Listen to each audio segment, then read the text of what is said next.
Sir నమస్కారం sir. నమస్తే. Sir Jaganmohan Reddy గారి రాజకీయ మౌనం షర్మిల గారికి వరం అని అంటున్నారు సార్. అంటే ఈయన యాక్టివ్ అపోజిషన్ గా అంటే ప్రతిపక్ష పాత్ర సరిగ్గా పోషించడం లేదు. ఆ ప్లేస్ ని షర్మిల గారు కబ్జా చేసేసారు.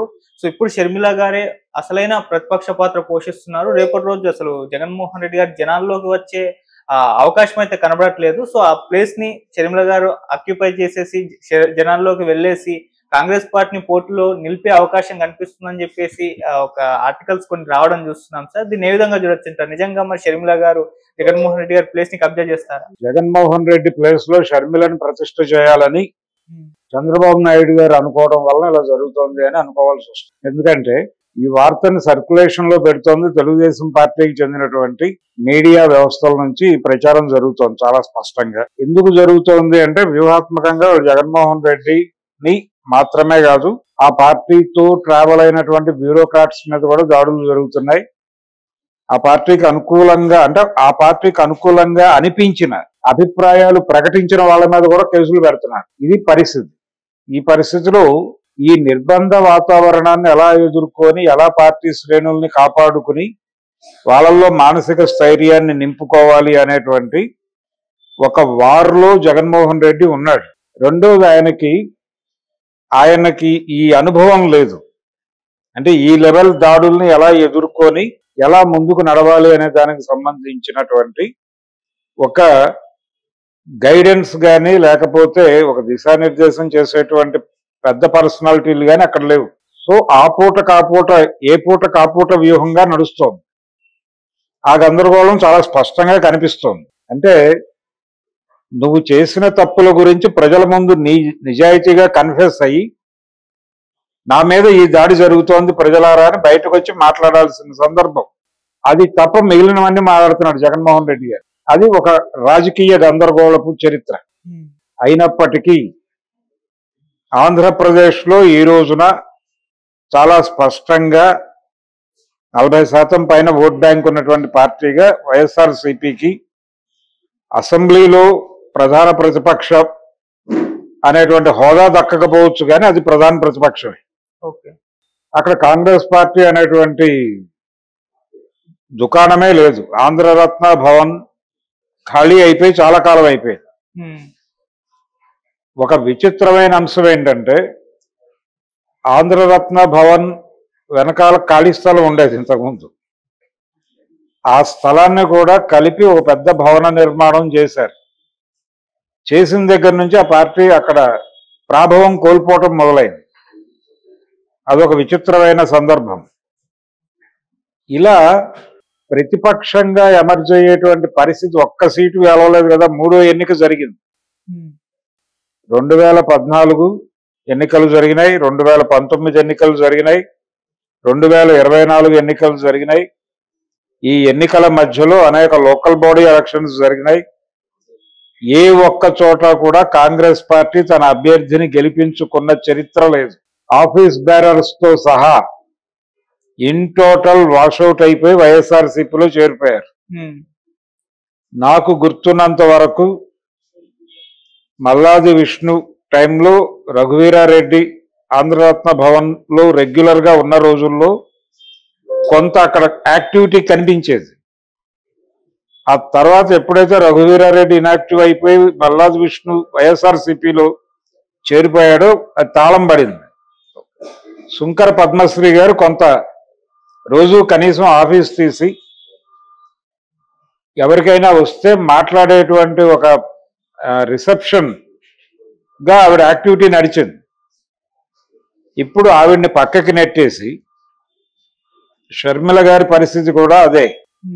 షర్మిల గారి అపాయింట్మెంట్ తీసుకోవటానికి కాంగ్రెస్ పార్టీ వాళ్ళు కూడా కష్టపడాలి. జగన్మోహన్ రెడ్డి అపాయింట్మెంట్ ఎలాగైతే ఆ రోజున దొరకలేదు ఆయన అధికారంలో ఉండగా, ఇప్పటికీ జగన్మోహన్ రెడ్డిని కలవడం కష్టమే. ఆయన ప్రతిపక్షంలో దారుణమైన కండిషన్స్ లో ఉన్నప్పుడు సమాజంతో మింగిల్ అవ్వాల్సిన సందర్భంలో కూడా ఆయన ఒక రకమైన రహస్య జీవితం గడుపుతున్నాడు. ఇదే పరిస్థితి షర్మిల గారిది. అంటే వాళ్ళు మాట్లాడదలుచుకున్నప్పుడు బయటకు వస్తారు తప్ప ఇతర సమయాల్లో వాళ్ళు కలవాలనుకున్న వాళ్ళని కలుస్తారు తప్ప వేరే వాళ్ళు వచ్చి వాళ్ళని కలవాలనుకుంటే వాళ్ళు ఎలా చేయరు. వైఎస్ రాజశేఖర రెడ్డి కుమారుడికి కుమార్తెకి కూడా ఈ కామన్ ప్రాబ్లం ఉంది. ఓకే. ఆ కామన్ ప్రాబ్లం ఉంది అనే విషయం కాంగ్రెస్ పార్టీ సాధారణ సభ్యులు మాత్రమే కాదు, అక్కడ ఆఫీస్ బేరర్స్ గా ఉన్న వాళ్ళు కూడా ఓపెన్ గా మాట్లాడారు. నేను చెప్పడం కాదు, పేర్లు చెప్పడం బాగోదు, కానీ ఆ పార్టీలో ఆంధ్రప్రదేశ్ శాఖలో కీలక బాధ్యతల్లో ఉన్న వాళ్ళే ఈ అభిప్రాయ ప్రకటన చేశారు. అది కండిషన్. ఎలక్షన్ టైంలో కాంగ్రెస్ పార్టీ యాక్టివేట్ అయింది. కొంత ఆంధ్రరత్న భవన్ ముందు కాస్త 10 మంది కనిపించారు జనాలు. ఆంధ్రరత్న భవన్ ముందు ఒక 10 మంది జనాలు కనిపించారు. ఆ టైంలో కనిపిస్తే షర్మిల గారు వచ్చారు. మళ్ళీ ఆ పార్టీకి పూర్వవైభవం వచ్చేస్తోంది, 4 కార్లు కనిపిస్తున్నాయి ఆ రోడ్లో. కాంగ్రెస్ ఆఫీస్ రోడ్ అని పేరు దానికి. ఆ రోడ్లో 4 కార్లు కనిపిస్తున్నాయి అన్నారు. అయితే అదంతా కూడా డిజైన్డ్ బై చంద్రబాబు అనే విషయం ప్రపంచానికి స్పష్టంగా అర్థమైపోయింది. అంటే ఎన్నికలలో జగన్మోహన్ రెడ్డిని ఓడించడం ద్వారా కాంగ్రెస్ పార్టీకి పూర్వవైభవం వస్తుంది అనేటువంటి ఒక భ్రమ కల్పించి, ఆ భ్రమ చాటున అంటే మీకు 2 పనులు ఉన్నాయి. ఒకటి, మీ పార్టీని పునాదుల దగ్గర నుంచి నిర్మించుకోవాల్సిన అవసరం ఉంది ఒకటి. రెండోది, జగన్మోహన్ రెడ్డి కాంగ్రెస్ పార్టీ బతుకున్నందుకు, అంటే వైఎస్ఆర్సీపీ బతుకుండగా మీకు అవకాశం దొరకదు.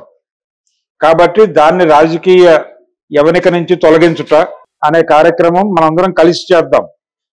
ఆ తర్వాత మీ పార్టీ మీరు నిర్మించుకోవడానికి మీకు ఒక అవకాశం దొరుకుతుంది, ఆ పనిలోకి మీరు వెళ్ళిపోండి.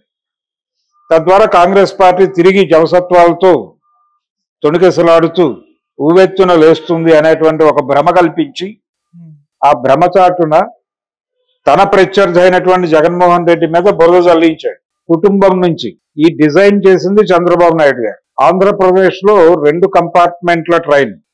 ఒక కంపార్ట్మెంట్ లో లెఫ్ట్ పార్టీస్ కాంగ్రెస్ ఉంటాయి, ఇంకో కంపార్ట్మెంట్ లో జనసేన టీడీపీ బీజేపీ ఉంటాయి. ఈ 2 కంపార్ట్మెంట్లకి ఇంజిన్ చంద్రబాబు. అది లాస్ట్ ఎలక్షన్ లో నడిచినటువంటి రథం. కాబట్టి Congress party controlled and designed by TDP, దౌర్భాగ్యవశాత్తు.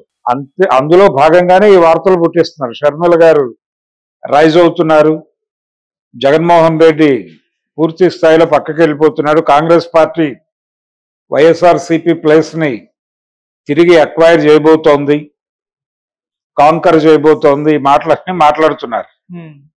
అదంత ఈజీ వ్యవహారం కాదు. ప్రజల్లోకి వెళ్ళుట, ప్రజలని తన వైపు తిప్పుకోనుట అనే కార్యక్రమానికి చాలా యాక్టివిటీ చేయాల్సిన అవసరం ఉంది. కాంగ్రెస్ పార్టీ మీద కాంగ్రెస్ పార్టీ సభ్యుల్లో ఉన్నటువంటి ఒక రకమైనటువంటి నిర్లిప్తత ధోరణిని తొలగించగలిగితే, ఎన్నికలు అయిపోయిన తర్వాత శంకర పద్మశ్రీ గారు ఓపెన్ గా ప్రెస్ మీట్ పెట్టి ఏం మాట్లాడారు ఒక్కసారి వింటే అర్థమైపోతుంది. ఆవిడికి టికెట్ రాకుండా చేశారు కదా, విజయవాడ ఎంపీగా కంటెస్ట్ చేయాలనుకుంది ఆవిడ. ఆవిడికి మాత్రమే కాదు, న్యూజివీడ్ నుంచి కంటెస్ట్ చేయాలనుకుని ఒక ఐటీ ప్రొఫెషనల్ వెళ్లి ప్రయత్నం చేసి విఫలుడై వెనక్కి తిరిగి వచ్చాడు. షర్మిల గారి టార్చర్ తట్టుకోలేక. ఇది బహిరంగ సత్యం.